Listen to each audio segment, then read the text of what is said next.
So, hey guys, is my demo still running? Yeah, excellent. So I'm here to talk about Raspberry Pi. I've got a whole speech worked out. I guess I'll start by talking about this demo, then I'll talk a little bit about the background of the device, then maybe we'll do a little demo of some of the 3D performance of the device. I'm kind of unashamedly going to focus on the multimedia side here because it's what this device does really, really well. We're a pretty good on the Xbox, but what we're really spectacular at is multimedia. That's kind of the thing I want to get a word out about today. So what we're looking at here is a 1080p 24 H.264 high-profile screen that we got off Apple's website. It's a trailer for the slightly disappointing J.J. Abrams Star Trek movie, Star Trek reboot. So it's being played on our device, which is this little thing here. It's being played on our device off an SD card. Under Linux, you can just about see the penguin at the top of the screen. So we still have, bad things happen. I touched it and bad things happen. That's very disappointing. See, that only ever happens when there are a couple hundred people looking at you. Oops. Okay, so to cover my embarrassment, I'll talk a little bit about the background of the project. We've been trying to do this for about 3 or 4 years now. The Raspberry Pi Foundation is kind of a Cambridge University spin-off. It's kind of a Cambridge University spin-off. About 5 years ago, some of us who were involved in admissions to Cambridge University, we started to notice an unfortunate decline in both the number and the quality of 16 and 17-year-olds who are applying to computer science. And we went looking for explanations for this. We've seen kind of a halving in numbers between the late 90s and about 2005. We went looking for reasons for this. And one of the reasons we came up with was that we got very used to being able to rely on a large supply of people who had computers in their homes that they were able to program and they were able to hack on from a very early age. So when I went up to college in 1996, your typical sort of questions for a computer science undergraduate was, who came in the door? Do you know like one assembly language, or do you know like 3 or 4 assembly languages? So we went from that kind of quite happy situation to a situation in which, if we were lucky, we had kind of half the number of people applying, and a good student was somebody who had written some HTML. So we kind of sat down and tried to come up with a device that we could try and push out to young people, to maybe 10-year-olds, people from the age of 10 upwards, that would allow them to get some programming done, that would give them a platform they could hack on again, something that was kind of a spiritual successor maybe to the TRS-80 or the Commodore 64. And we set ourselves a price point of $25. The reason for that was, it's kind of an arbitrary number, but it's what I thought at the time was the cost of a high school textbook. I've seen, so I've since been laughed at by everyone I've told that to. I understand that they now cost $30.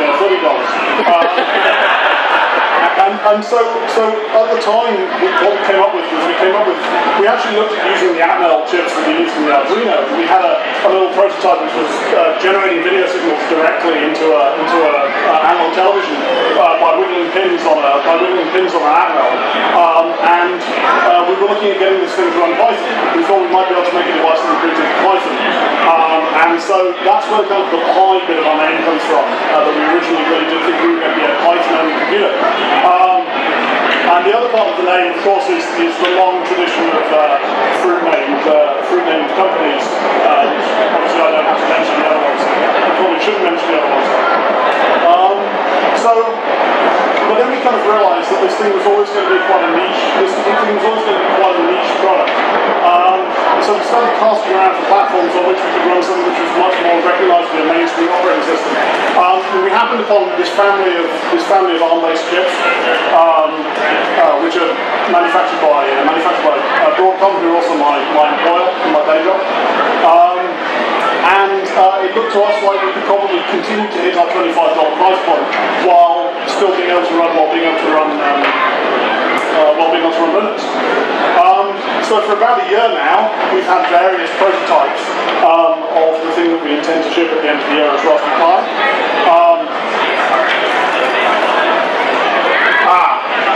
So I think I see what I did wrong. I accidentally ejected the SD card while I was playing the movie. So this gives me a good opportunity to kind of segue into my next demo, which is a 3D demo.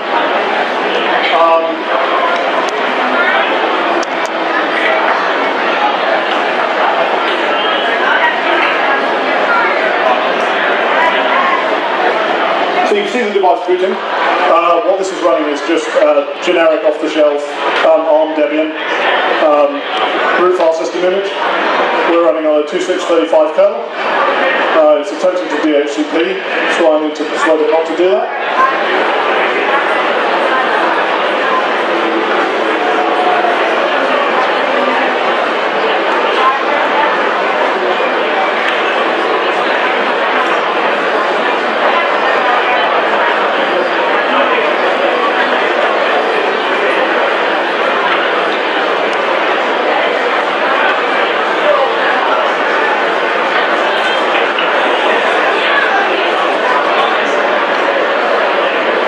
Okay, so this is a piece of content that I guess quite a lot of you have seen before. We put a video of the device running this on YouTube about 2 weeks ago, and it got a lot of attention. We're still struggling a little with the frame rate at some points. Let's let this run through.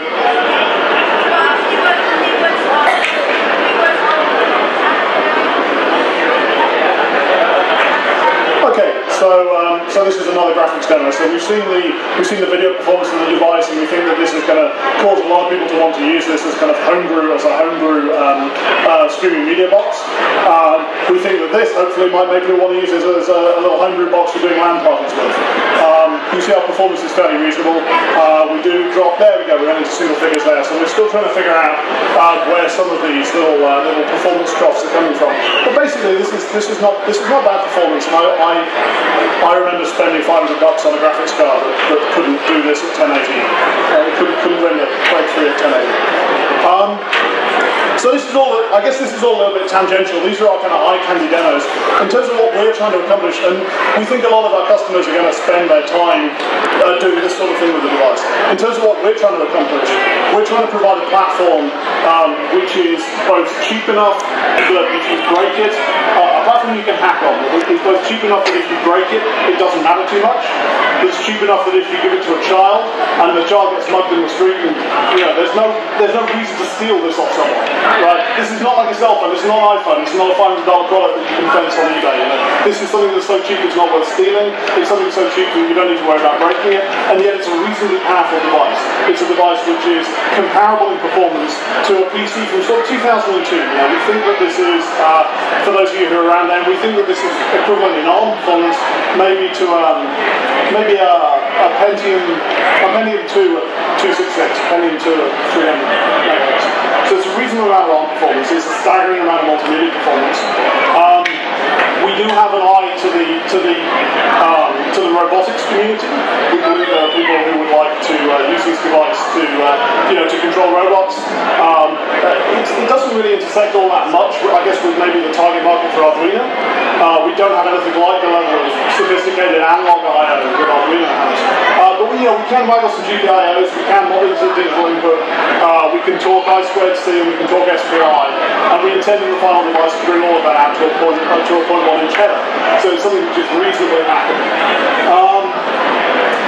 So this is our goal, really, to kind of provide a platform which is analogous to the machines that I grew up with, to the machines which I think are responsible maybe for those of you who are about my age, people who are between the ages of 30 and 45, people who grew up with machines which turn your television into a computer.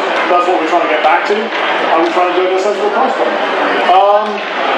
In terms of progress, where are we? These devices which you may have seen on our websites, we call them alpha boards. They are We have 50 of those made, and those came back about 4 weeks ago. We have about 20 of those with internal developers, people who are close to the foundation. We have another 20 of them with external developers, a mixture of application developers, people doing educational software, people doing Linux distros, and then we have about 10 in reserve. We so far have managed to break none of them. We had expected, this kind of first-run hardware often tends to have ESD issues, and none of that has materialised. So we're quite pleased with the robustness of the platform. We've just completed schematic design for the final version, for our release candidate version, and PCB layout is going on today. We expect to do a couple of 50-unit runs over the next month, 6 to 6 weeks. And if everything goes according to plan, if we get good yield, good manufacturing yield, then we will be making these available for sale by the end of the year in significant volume, and then hopefully next year in very substantial volume. We've had an enormous amount of interest. We've been really harmed both by the interest we've had today and the interest we've had by doing this on our website. I can't begin to enumerate the different things that people say they're going to do with them,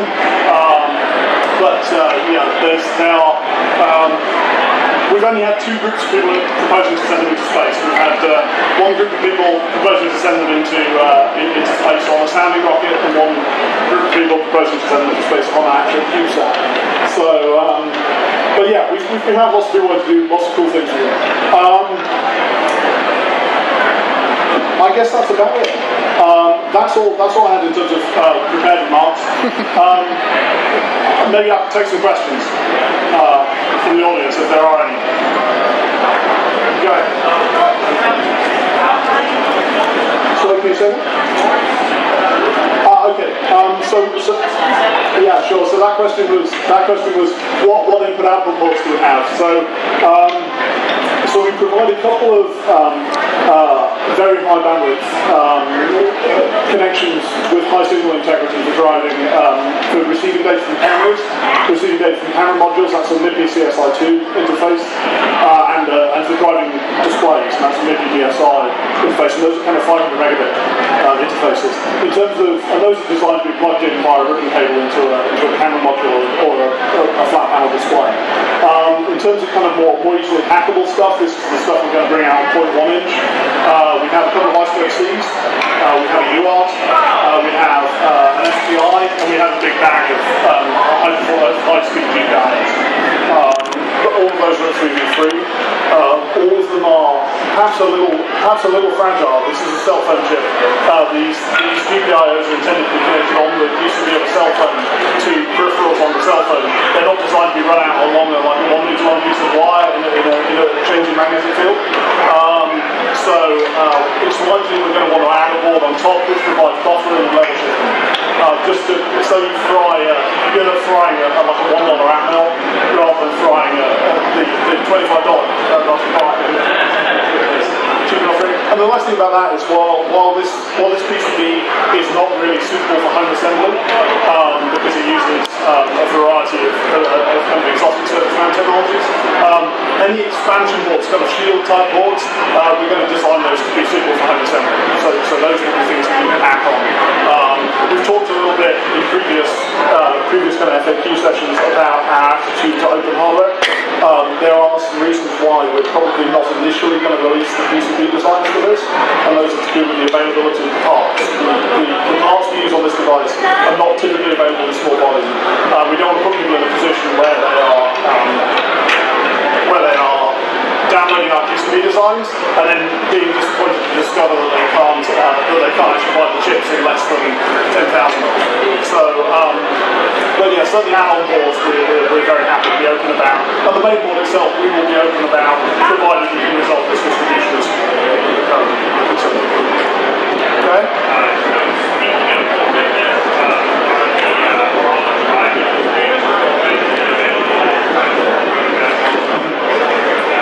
Okay, so the question was, are all of the drivers open? So, I guess we have an idea, we kind of classify bits of the chip into multimedia side and ARM side. Everything on the ARM side is definitely open, so SD card drivers, USB drivers, all of that stuff, all of that is open. On the multimedia side, it's a little bit more complicated.